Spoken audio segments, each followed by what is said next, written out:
tình yêu mình ngỡ đẹp trở lại thân, nhưng có ngờ đâu đã tan rồi bao mơ. Sáng bóng mai đường dài, anh nghe gọi lòng đừng lỡ dàng tình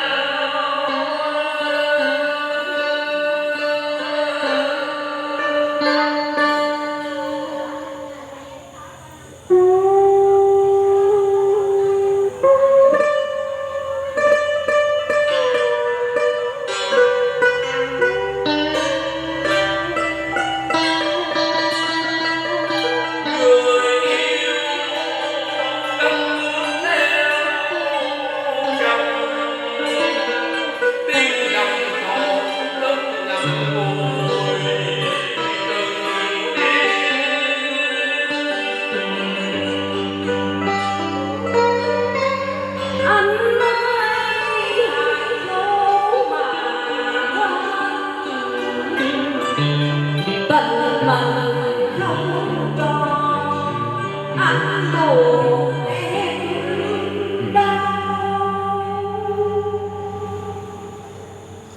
em có thật buồn đau khi bên em người yêu chiều chia chỉ một mình anh ôm nỗi sầu tìm bước tìm lại sáng sớm không trở lại bao giờ.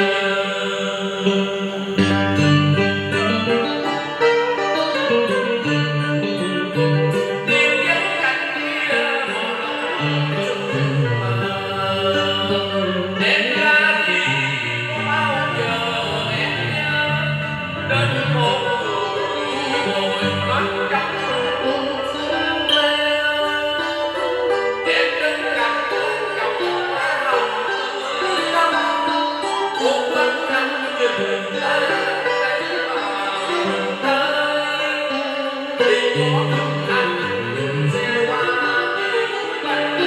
như lời ngàn tiếng anh giờ dùng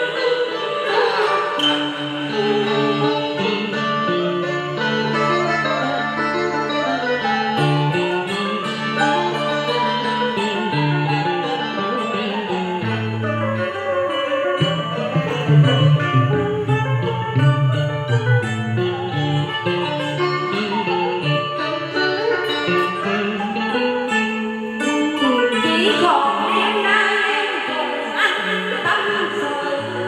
để ngày mai rồi đôi ngả lối nơi. Dù có biết đâu thì mình cũng chẳng dối, kẻ ở người đi khóc buồn ngày đưa về.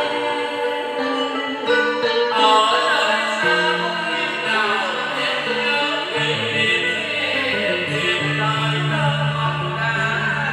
qua giờ